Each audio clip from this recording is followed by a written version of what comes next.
Hello friends, good morning. कैसे हैं सब? उम्मीद करता हूँ कि बहुत अच्छे होंगे, सब सकुशल होंगे, घर में सुरक्षित हैं। देखो, कोरोना हिंदुस्तान के लिए बहुत बड़ी महामारी बनकर के सामने आया है और इसके लिए आपको अपने घर पे रहना है, सुरक्षित रहना है। लेकिन आपके टीचर्स आप लोगों के लिए इस लॉकडाउन में, इस कर्फ्यू के टाइम में भी इतनी दूर चल कर के आप लोगों के लिए ये वीडियो अपलोड करेंगे और शायद जहाँ तक मेरा मानना है अब कंटिन्यूटी जारी रहेगी। तो आप सोच सकते हैं कि इस महामारी के दौरान भी हम लोग आप लोगों के लिए कितनी मेहनत कर रहे हैं। तो आप घर पे बैठ कर के आराम से, आपकी पढ़ाई डिस्टर्ब ना हो, आप कंटिन्यू इसको जारी रखें। इसके लिए मैं आपका फिर से Shri Shyam classes YouTube channel पे आपका हार्दिक स्वागत करता हूं, वेलकम करता हूं। ज़्यादा टाइम वेस्ट ना करते हुए मैं सीधा टॉपिक पे आता हूं। अपना टॉपिक, इससे पहले जो टॉपिक अपने पढ़ा था वो था अंतःस्रावी तंत्र, और उसी से रिलेटेड दूसरा जो अपना टॉपिक है आज वो है तंत्रिका तंत्र, नर्वस सिस्टम। नर्वस सिस्टम की यदि अपन बात करें तो अपने शरीर की जितनी भी सूचनाएं हैं, जितने भी संवेदनाएं हैं, उनको तंत्रिका आवेगों के माध्यम से मस्तिष्क तक पहुंचाने का जो काम है वो अपने तंत्रिका तंत्र का है। तो याद रखना, तंत्रिका तंत्र का जो मेन काम है वो अपने शरीर की संवेदना सूचनाओं को मस्तिष्क और मेरुरज्जु तक पहुंचाने का काम है। देखो, नर्वस सिस्टम की यदि अपन बात करें तो इससे पहले मैं आपको थोड़ा सा बता देता हूँ। अंतःस्रावी तंत्र का अध्ययन विज्ञान की जिस शाखा में करते हैं उसे एंडोक्राइनोलॉजी नाम दिया था अपन ने। एंडोक्राइनोलॉजी, क्या नाम दिया था? एंडोक्राइनोलॉजी। अंतःस्रावी तंत्र विज्ञान को अपन अंग्रेजी में एंडोक्राइनोलॉजी कहते हैं। और तंत्रिका तंत्र का अध्ययन विज्ञान की जिस शाखा में किया जाएगा उसे न्यूरो एंडोक्राइनोलॉजी।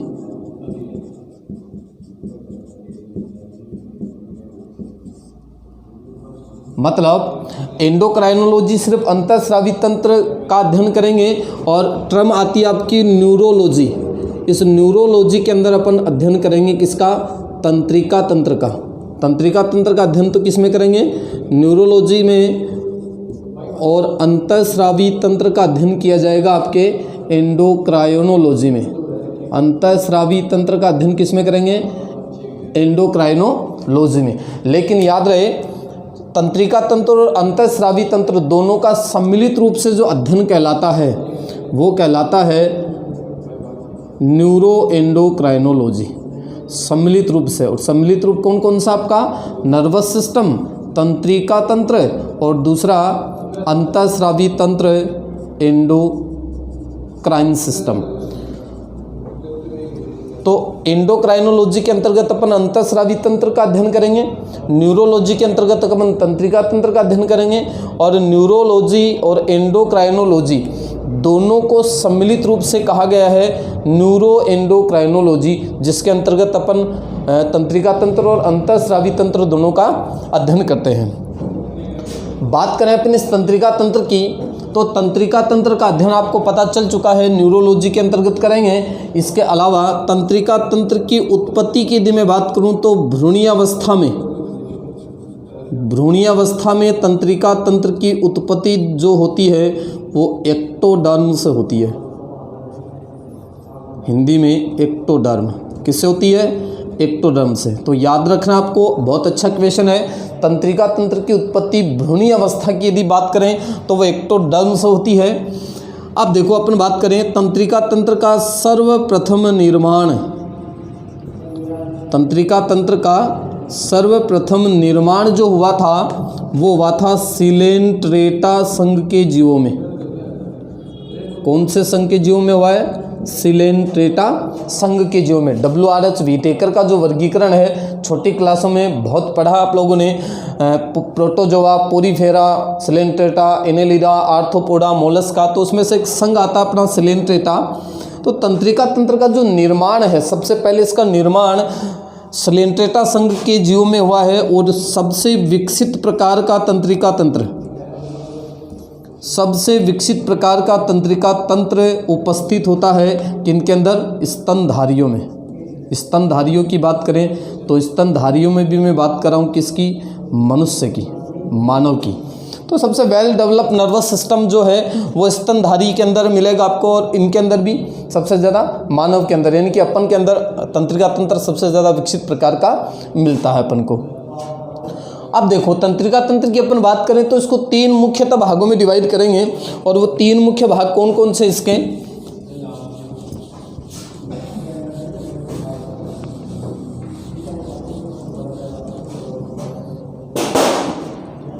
देखो इसे अपन डिवाइड करेंगे 3 भागों में। बहुत अच्छा टॉपिक अपना। नंबर 1 केंद्रीय तंत्रिका तंत्र, केंद्रीय तंत्रिका तंत्र CNS, सेंट्रल नर्वस सिस्टम। तंत्रिका तंत्र का डिवाइडेशन पढ़ रहे हैं अपन। पहला पार्ट है केंद्रीय तंत्रिका तंत्र CNS मतलब सेंट्रल नर्वस सिस्टम।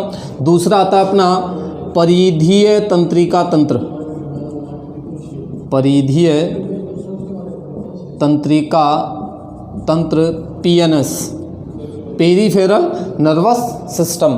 तो पहला का केंद्रीय तंत्रिका तंत्र CNS, दूसरा परिधीय तंत्रिका तंत्र PNS, और तीसरा आता है स्वायत्त तंत्रिका तंत्र, स्वायत्त तंत्रिका तंत्र ANS, ऑटोनॉमस नर्वस सिस्टम। तो ये 3 प्रकार का अपना तंत्रिका तंत्र है।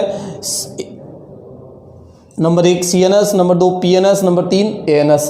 अंग्रेजी में भी नाम याद रखेंगे, autonomous nervous system, peripheral nervous system और सेंट्रल नर्वस सिस्टम।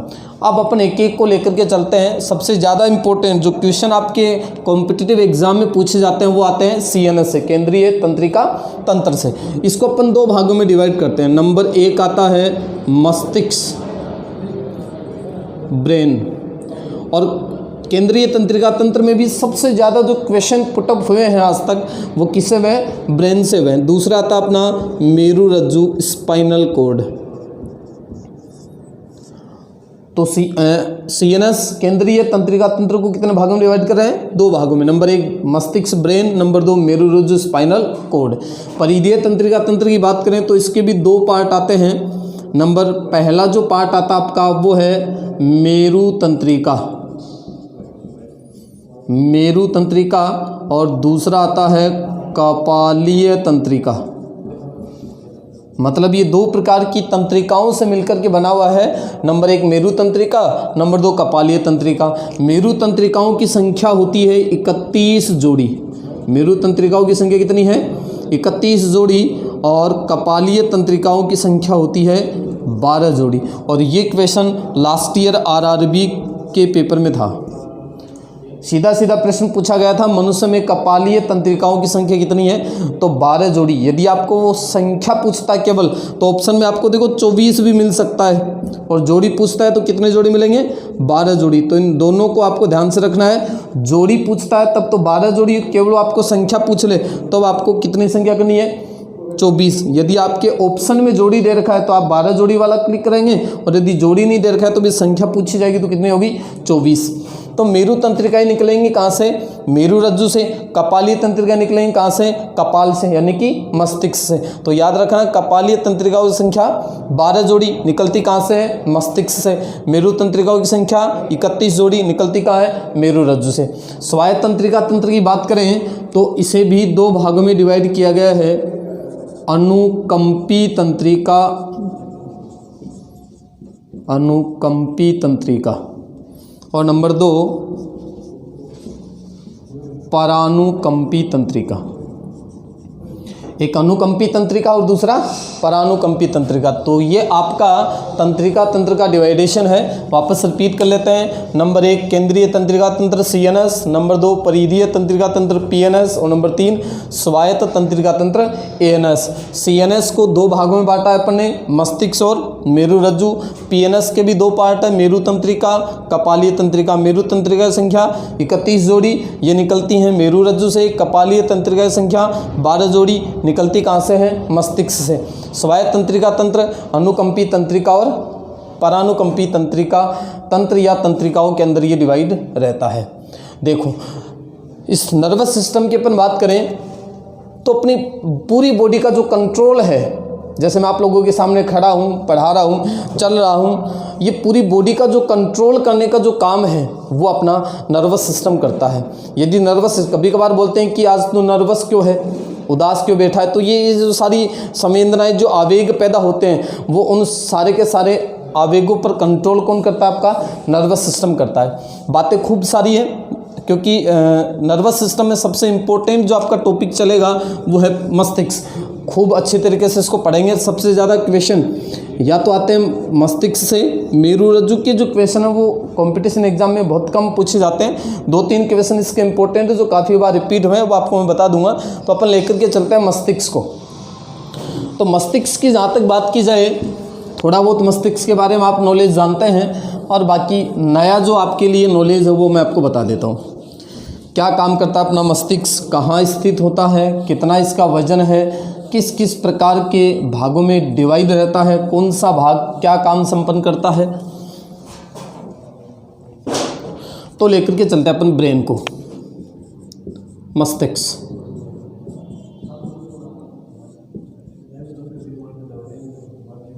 देखो दिमाग चलता है सबके दिमाग की जो शीशी है वो सेम है। अब शीशी क्या है बात करेंगे इसकी अपन आगे, लेकिन दिमाग को यूज़ करने का जो तरीका है वो सबका अलग अलग है। कोई इसको किस टाइप से यूज़ करता है, कोई इसको किस टाइप से यूज़ करता है। 2 सिंपल सी बातें मैं आपको बताता हूँ। एक ही क्लास में बैठने वाले एक स्टूडेंट के मेरिट आती है, एक बच्चा फेल हो जाता है। पढ़ाने वाला टीचर सेम था। एक ही क्लास में बैठने वाले टीचर वो स्टूडेंट की यदि बात करें तो एक बच्चा कंपटीशन फाइट कर जाता है, दूसरे बच्चे का कहीं नामो निशान तक नहीं मिलता। तो इसके पीछे रीज़न क्या है? टीचर ने तो बराबर नॉलेज दिया, दोनों को बराबर सिखाया। ऐसा तो नहीं कि जिसका सिलेक्शन हुआ उसको अलग से ट्रीट किया गया था, लेकिन वो डिपेंड करता है कि बच्चे की कैचिंग पावर क्या है, बच्चा किस तरीके से सोचता है, समझता है, और कितनी जाकर के उन बातों के ऊपर वो अमल कर पाता है, उनको सीख पाता है। तो मस्तिष्क की यदि अपन बात करें तो अभी आपको पता चल चुका है न्यूरोलॉजी, विज्ञान की जिस शाखा में मस्तिष्क का या तंत्रिका तंत्र का अध्ययन किया जा रहा है उसको अपन किस नाम से जानते हैं? न्यूरोलॉजी। अब न्यूरोलॉजी नाम आपको दिख रहा है तो एक टर्म और बचती है आपकी न्यूरॉन, जिसे तंत्रिका कोशिका के नाम से जानते हैं।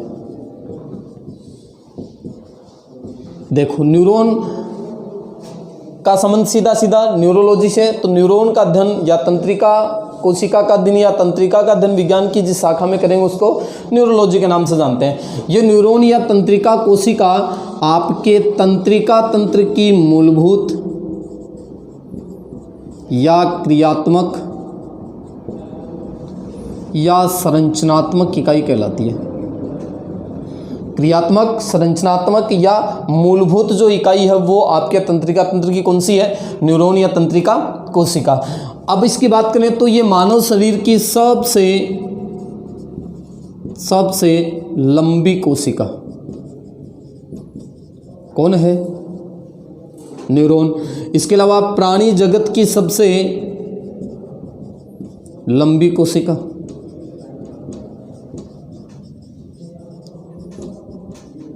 ये भी कौन है? न्यूरॉन। तो दोनों ही क्वेश्चन अच्छा आप लोगों के लिए। मनुष्य के शरीर की, ह्यूमन बॉडी की सबसे लॉन्गेस्ट जो सेल है, सबसे लंबी जो कोशिका है वो भी न्यूरॉन है। और पूरे प्राणी जगत की यदि अपन बात करें तो वहाँ पर भी सबसे लंबी जो कोशिका है वो कौन सी है? न्यूरॉन, तंत्रिका कोशिका है। इसके अलावा कोशिकाओं के बाकी क्वेश्चन अपन सेल बायोलॉजी के अंदर पढ़ेंगे, कोशिका वाले टॉपिक के अंदर पढ़ेंगे। फिलहाल ये 2 क्वेश्चन आपके टॉपिक से रिलेटेड है जो आपको अच्छे से याद रखने हैं। देखो मस्तिष्क की यदि अपन बात करें तो मस्तिष्क की स्थिति की यदि बात करूं तो ये स्थित कहाँ होता है? मस्तिष्क स्थित होता है कपाल गुहा में। कपाल गुहा में, कपाल आप खोपड़ी को कह सकते हैं। तो अपना ये ऐसा नहीं कि पूरा मस्तिष्क है, ये मस्तिष्क इसके अंदर सुरक्षित है, कपाल गुहा के अंदर सुरक्षित होता है। कभी कभी आपको ये नाम भी मिल सकता है क्रेनियम। तो कपाल गुहा को अंग्रेजी में क्या बोलते हैं? क्रेनियम। तो अपना ब्रेन कपाल गुहा या फिर क्रेनियम के अंदर स्थित होता है। यदि इसके वजन की मैं बात करूं तो वजन आपको थोड़ा सा अलग अलग याद रखना है। पुरुष में इसका जो वजन होता है वो 1400 ग्राम से लेकर 1500 ग्राम तक है। कितना? 1400 ग्राम से लेकर 1500 ग्राम तक। और स्त्री की यदि मैं बात करूं तो लगभग इसका वजन 1250 ग्राम से 1350 ग्राम होता है। अब बात ये नहीं है कि पुरुष के अंदर वजन ज़्यादा है तो पुरुष तो बहुत दिमाग वाला होगा, और स्त्री के अंदर वजन कम है तो ये कम दिमाग वाली होगी। तो लड़कियों से मेरा अनुरोध है कि इस वज़न को देख कर के अपने आप को हतोत्साहित ना माने कि हमारे ब्रेन का वज़न इतना कम है तो हम तो पढ़ाई में बहुत कमज़ोर हैं। ऐसा कुछ नहीं है, वज़न से कोई फ़र्क नहीं पड़ता है।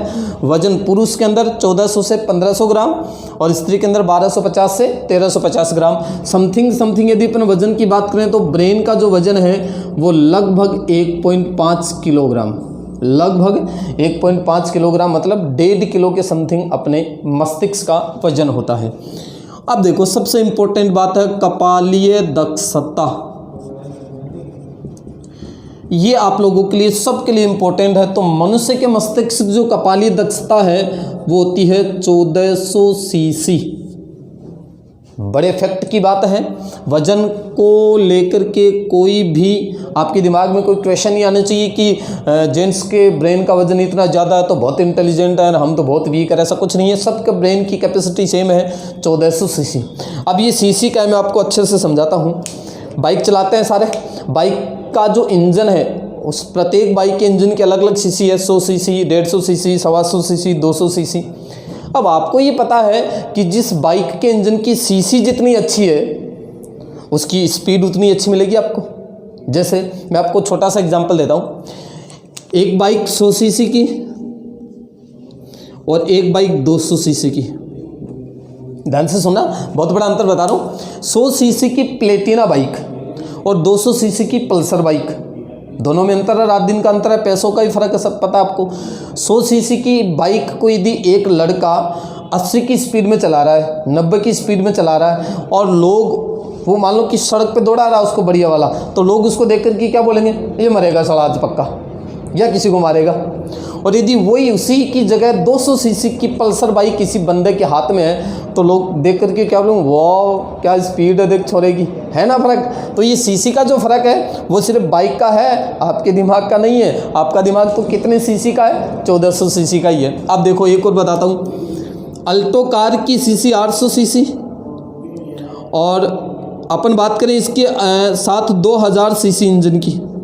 जैसे फॉर्च्यूनर गाड़ी ले सकते हैं अपन, स्कॉर्पियो गाड़ी ले सकते हैं। अब 800 सीसी इंजन की अल्टो कार की यदि मैं बात करूं तो 5 सवारी बैठी हैं और उसको एक चढ़ाई के ऊपर चढ़ना है तो बताओ जोर आएगा ना।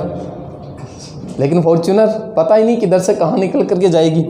यही 800 सीसी की अल्टो कार यदि 140 की स्पीड, 130 की स्पीड को क्रॉस कर गई, लोग बोलेंगे मारेगा साला, पक्का मारेगा आज किसी न किसी को।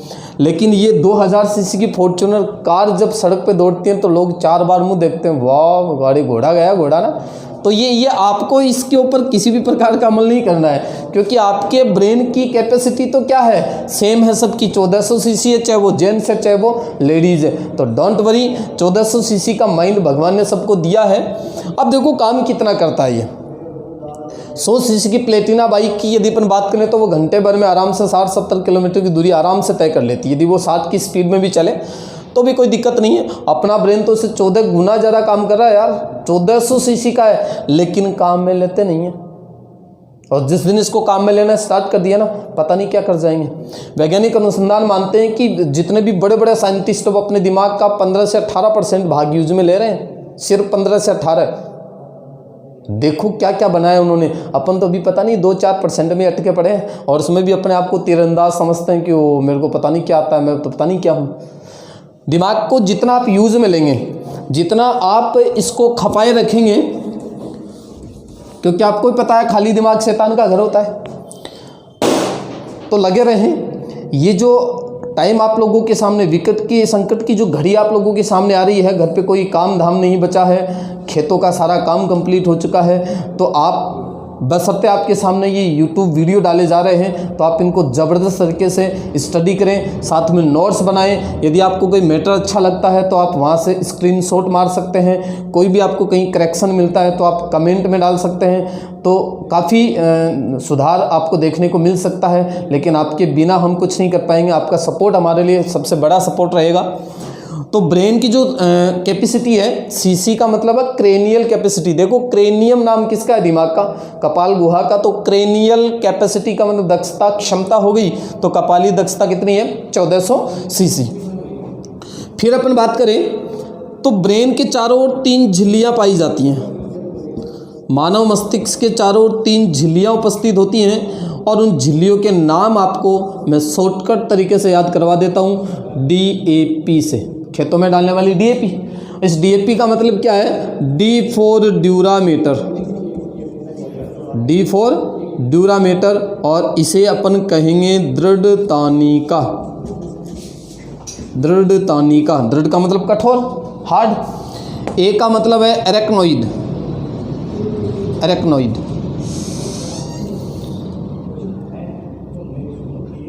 हिंदी में इसे कहा जाता है जाल तानिका, जाल तानिका। और ये है पायामेटर, पायामेटर जिसे मृदु तानिका के नाम से जानते हैं, मृदु तानिका। तो ब्रेन के अभी मैं आपको छोटा सा एक डायग्राम बताऊंगा किस प्रकार से स्थित है। ब्रेन के चारों 3 प्रकार की झिल्लियां उपस्थित हैं। DAP, D फॉर ड्यूरामीटर, दृढ़तानिका, A फॉर एरेक्नोइड, जालतानिका, और P फॉर पायामेटर, मृदुतानिका। दृढ़तानिका हार्ड, दृढ़ है, मृदुतानिका सॉफ्ट। अब ये किस प्रकार से होगी? आपको पता है कि ब्रेन के जस्ट बाहर हार्ड होनी चाहिए कि सॉफ्ट। यदि एकदम से हार्ड होगी तो ब्रेन इतना ज़्यादा काम संपन्न नहीं कर पाएगा। तो ध्यान से देखेंगे इधर, भगवान ने अपने ब्रेन को खूब सारे सुरक्षा के आवरण दिए हैं, क्योंकि आपको पता है ये है तो इस मनुष्य जीवन का अस्तित्व है, वरना कोई भी अस्तित्व नहीं है। ये जैसे अपना ब्रेन है, ये ब्रेन है, दिमाग है। इस दिमाग के बाद की यदि मैं बात करूं तो जो झिल्लियों का क्रम मैं आपको बता रहा हूं वो आप थोड़ा सा ध्यान से देखेंगे। इसके बाद वाली जो झिल्ली है वो है आपकी लास्ट वाली, P, पायामेटर। ये मैं फिर कह रहा हूँ आपको, मृदुतानिका है, बहुत सॉफ्ट है, जो इधर मस्तिष्क को संबल प्रदान करती है। इसके बाद आती है आपकी एरेक्नोइड, और सबसे बाहर वाली जो झिल्ली है वो कहलाती है ड्यूरामीटर, मृदुतानिका।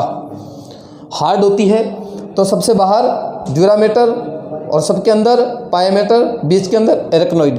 तीनों झिल्लियों का क्रम आपको याद रखना है। इसके बाहर होती है कपाल, कपाल गुहा, छोटे छोटे बाल, फिर एक हेलमेट लगाते हैं। सोचो, फिर भी ये ब्रेक हो जाता है एक्सीडेंट में, आदमी मर जाता है। इतने ज़्यादा सुरक्षा के आवरण भगवान ने अपने किसी भी ऑर्गन्स को नहीं दे रखे हैं, किसी भी ऑर्गन्स को नहीं दे रखे हैं। तो ब्रेन को इतने ज़्यादा आवरण, इतनी ज़्यादा लेयर क्यों दी गई हैं? क्यों इसके ऊपर इतनी सारी लेयर उपस्थित हैं? क्योंकि ये है तो अपन सब कुछ कर सकते हैं, सोच समझ सकते हैं, और यदि ये नहीं है तो अपन कुछ भी नहीं कर पाएंगे। तो देखो, इन तीनों झिल्लियों के बीच की यदि मैं बात करूं तो सबसे अंदर की जो झिल्ली है वो आपको पता चल चुकी है, पायामेटर है। उसके जस्ट बाहर वाली एरेक्नोइड है। सबसे बाहर वाली जो झिल्ली है वो आपकी कौन सी है? ड्यूरामीटर। देखो आगे बात करें, पायामेटर और एरेक्नोइड झिल्लियों के बीच में बहुत विशेष इंपॉर्टेंट पॉइंट बता रहा हूँ। पायामेटर और एरेक्नोइड झिल्लियों के बीच में एक विशिष्ट प्रकार का लिक्विड भरा हुआ है, और उस लिक्विड का नाम है, क्या भरा हुआ है? तरल द्रव पदार्थ भरा हुआ है। किन किन के बीच में भरा हुआ है? पायामेटर और एरेक्नोइड। पायामेटर और एरेक्नोइड झिल्ली के बीच में जो लिक्विड भरा हुआ है उस लिक्विड का नाम है CSF, सेरेब्रो स्पाइनल फ्लूइड। क्या नाम है? Cerebro spinal fluid. हिंदी में इससे कहा जाता है प्रमस्तिष्क मेरु द्रव। क्या बोलते हैं? प्रमस्तिष्क मेरु द्रव। तो ध्यान देना, पायामेटर और एरेक्नोइड झिल्लियों के बीच में जो तरल, जो लिक्विड द्रव पदार्थ भरा हुआ है उसका नाम क्या है? CSF, अंग्रेजी में सेरेब्रो स्पाइनल फ्लूइड, और हिंदी में इसको नाम मिला है प्रमस्तिष्क मेरु द्रव। अब काम क्या करता है ये? तो ये आपको विशेष ध्यान में रखना है। प्रमस्तिष्क मेरु द्रव अपने ब्रेन की बाहरी आघातों से सुरक्षा करता है। तो ब्रेन की बाहरी आघातों से सुरक्षा करने वाला जो लिक्विड है वो कौन सा है? CSF है, सेरेब्रोस्पाइनल फ्लूइड है। कहाँ भरा हुआ है? एरेक्नोइड और पायोमीटर दोनों झिल्लियों के बीच में भरा हुआ है। इस CSF की यदि मैं बात करूं तो CSF क्षारीय प्रकृति का द्रव है, क्षारीय प्रकृति का द्रव पदार्थ है। pH की बात करें तो इसकी pH समथिंग 7.8 होती है, मतलब कौन सी प्रकृति का है? दुर्बल क्षारीय प्रकृति का होता है। कौन सी प्रकृति का है? दुर्बल क्षारीय प्रकृति का। थोड़ा सा मैं आपको बता देता हूँ, pH जो पैमाना है वो अपन केमिस्ट्री के अंतर्गत पढ़ेंगे। 7 जो pH होती है वो उदासीन लवणीय पदार्थ की मानी गई है। 7 से कम जितने भी पदार्थ की pH होती है वो सारे अम्ल होते हैं। 7 के बाद वाले जो होते हैं 14 तक वो सारे क्षारीय होते हैं। दुर्बल क्या होते हैं, प्रबल क्या होते हैं, केमिस्ट्री की बातें बाद में करेंगे इनको। तो CSF कौन सी प्रकृति का है? क्षारीय प्रकृति का। pH का मान कितना है? 7.8। इस प्रमस्तिष्क मेरु द्रव के अंदर cholesterol, albumin, proteins, glucose, sodium, potassium, ion, ये कुछ भरे रहते हैं जो अपने इस प्रमस्तिष्क की बाहरी आघातों से सुरक्षा करने का काम संपन्न करते हैं। तो ये ब्रेन की कुछ बाहरी रूपरेखा मैंने आपको बताई, जहाँ से कंपटीशन एग्जाम में बहुत अच्छे अच्छे क्वेश्चन पूछे जाते हैं। आप चाहें तो इनका स्क्रीनशॉट ले सकते हैं, बहुत आपके काम में आने वाली चीज़ें हैं। अब देखो, अब अपन डिवाइडेशन करेंगे ब्रेन का। नर्वस सिस्टम का डिवाइडेशन किया था अपन ने, 3 भागों में बांटा था उसको, CNS, PNS, ANS। CNS की बात करें तो CNS के 2 पार्ट पढ़ेंगे अपन, एक ब्रेन और दूसरा मेरुरज्जु। तो अपना पहला जो पार्ट चल रहा है वो आपका ब्रेन। तो ब्रेन का जो बाहरी जितनी भी जानकारियाँ थी उन्होंने आपको दे दी हैं। अब अपन बात करेंगे ब्रेन के डिवाइडेशन की, कि मस्तिष्क किस किस प्रकार के भागों में विभाजित है और प्रत्येक भाग का काम क्या है। अलग अलग तरीके के भाग अलग अलग काम संपन्न करते हैं, तो वो आप लोगों के लिए बहुत ज़रूरी है, क्योंकि सबसे बड़े जो क्वेश्चन निकलते हैं वो ब्रेन के इस डिवाइडेशन से निकलते हैं। तंत्रिका तंत्र का जो टॉपिक है वो बड़ा इम्पोर्टेंट है, बड़ा इंटरेस्टेड है। देखो, लेकर के चलता हूँ मैं आपके सामने ब्रेन के डिवाइडेशन को। मस्तिष्क की बात करें तो मस्तिष्क को 3 भागों में डिवाइड करेंगे अपन। तंत्रिका तंत्र के भी 3 पार्ट थे, तो मस्तिष्क के भी 3 पार्ट हैं। नंबर 1, अग्र मस्तिष्क। अब नाम से आपको पता चला, अग्र का मतलब आगे, आगे वाला दिमाग। मध्य मस्तिष्क, मध्य मस्तिष्क बीच वाला, और लास्ट आता आपका पश्च मस्तिष्क, पीछे वाला। तो ब्रेन के जो डिवाइडेशन है, ब्रेन के जो पार्ट है वो कितने हो गए? 3 हो गए, आगे वाला, बीच वाला और लास्ट वाला। पश्च मस्तिष्क, मध्य मस्तिष्क और अग्र मस्तिष्क। अब अग्र मस्तिष्क की यदि अपन बात करें तो अग्र मस्तिष्क के भी 2 पार्ट हैं। नंबर 1 आता है प्रमस्तिष्क, सेरेब्रम। दोस्तों, ये जो नाम आपके सामने मैं आप लिख रहा हूँ ये बड़े इंपॉर्टेंट हैं। ज़रूरी नहीं कि आपको वो ऑप्शन के रूप में प्रमस्तिष्क ही दे, वो आपको सेरेब्रम भी दे सकता है। दूसरा आता है अग्र मस्तिष्क, पश्च डायनसीफेलोन, डायनसीफेलोन। तो ये आपके अग्र मस्तिष्क के 2 पार्ट हो गए, प्रमस्तिष्क सेरेब्रम, अग्र मस्तिष्क पश्च डायनसेफेलोन। मध्य मस्तिष्क के भी 2 पार्ट आते हैं, क्रूरा सेरेब्राई, क्रूरा सेरेब्राई मत समझ लेना, क्रूरा सेरेब्राई। दूसरा है कोर्पोरा क्वाड्रिजेमिना, कोर्पोरा क्वाड्रिजेमिना। और पश्च मस्तिष्क की बात करें तो इसके भी 3 पार्ट आते हैं। नंबर 1 अनुमस्तिष्क,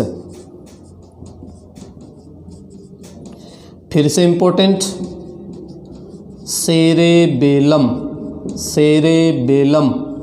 एक सेरेब्रम है, ये सेरेब्रम है, ये सेरेबेलम है, ये अनुमस्तिष्क है, ये प्रमस्तिष्क है। और सबसे ज़्यादा आज तक जो क्वेश्चन निकल कर के आए हैं कंपटीशन में वो इन दो पार्ट से पूछे गए हैं। अब ये नहीं कि आपको पूरा ब्रेन याद नहीं करना है, लेकिन प्रमस्तिष्क और अनुमस्तिष्क की जितने भी बातें मैं आप लोगों को बताऊंगा वो आपको अपने जहन में फिट करनी है, क्योंकि जो ज़्यादातर क्वेश्चन निकलते हैं वो इन्हीं टॉपिक से आते हैं। दूसरा आता है पोन्स वेरोलाई, पोन्स वेरोलाई। और तीसरा जो पार्ट आता है इसका मेडुला ओब्लांगेटा, मेडुला ओब्लांगेटा। देखो दो क्वेश्चन नॉर्मल तरीके से भी निकलते हैं। मानव मस्तिष्क का प्रारंभिक भाग कहलाता है प्रमस्तिष्क, मानव मस्तिष्क का अंतिम भाग कहलाता है मेडुला ओब्लांगेटा। तो अंतिम भाग तो कौन है? Medulla oblongata. प्रारंभिक भाग कौन है? आपका प्रमस्तिष्क या सेरेब्रम। तो ये आपके ब्रेन का डिवाइडेशन है। ब्रेन को अपने 3 भागों में डिवाइड किया है, अग्र मस्तिष्क, मध्य मस्तिष्क, पश्च मस्तिष्क। पश्च मस्तिष्क के फिर 3 पार्ट आते हैं। नंबर 1 अनुमस्तिष्क सेरेबेलम, नंबर 2 पोन्स वेरोलाई और नंबर 3 मेडुला ओब्लांगेटा। मध्य मस्तिष्क के 2 पार्ट है, क्रूरा सेरेब्राई, कॉर्पोरा क्वाड्रिजेमिना। अग्र मस्तिष्क के 2 पार्ट आते हैं, प्रमस्तिष्क यानी कि सेरेब्रम और दूसरा अग्र मस्तिष्क पस डायनसिफेलोन। तो ये ब्रेन का डिवाइडेशन है। तो इस ब्रेन के डिवाइडेशन की अपन बात करें तो आगे वाला जो टॉपिक आपका जस्ट मैं नेक्स्ट जो वीडियो अपलोड करूँगा इस मस्तिष्क का पूरे भागों का जो कार्य है वो किस प्रकार से अपन यहाँ वर्क करेंगे। और मस्तिष्क के जो भागों के नाम आपके सामने लिख रखे हैं, किन किन भाग का कौन कौन सा काम रहेगा ये अपन नेक्स्ट वीडियो में अपलोड करेंगे। क्योंकि इतना सारा मैटर यदि आप एक साथ पढ़ेंगे तो शायद आपके दिमाग से चीज़ें आउट हो सकती हैं। तो नेक्स्ट जो वीडियो आपके लिए लेकर के मैं आऊँगा वो इस ब्रेन का जो प्रत्येक जो भाग है, प्रत्येक भाग के कितने कितने काम हैं, क्या क्या काम संपन्न करते हैं वो आप लोगों को बताया जाएगा।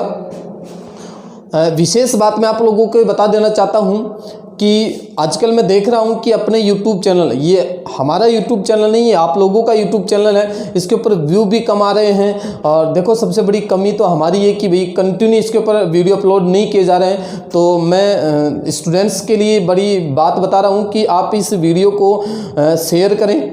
व्यू जितने भी आपको दिखें आप ज़रूर इनको देखिए, अपने दोस्तों को शेयर करवाइए, सब्सक्राइब कीजिए। जितने लाइक मिलेंगे वीडियो के, ऐसा नहीं कि देख करके ऐसे छोड़ दिया।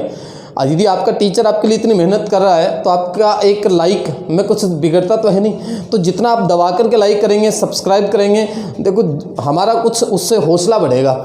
और हमारा हौसला बढ़ेगा तो हम ये सोचेंगे यार खूब सारे बच्चे देख रहे हैं, खूब सारे बच्चे हमें लाइक कर रहे हैं, तो हमारा मन करेगा। हम अब आपको भी पता है कि मैं गुढ़ा से चल करके इस ऐसे टाइम में आ रहा हूँ, तो थोड़ा सा सपोर्ट आप लोगों का मिलता रहेगा तो शायद मैं आप लोगों के लिए इन वीडियो में और जान डाल सकता हूँ और आप घर बैठे आराम से आपकी जनरल साइंस के सारे टॉपिक आप क्लियर कर सकते हैं। Thank you all of you, best of luck.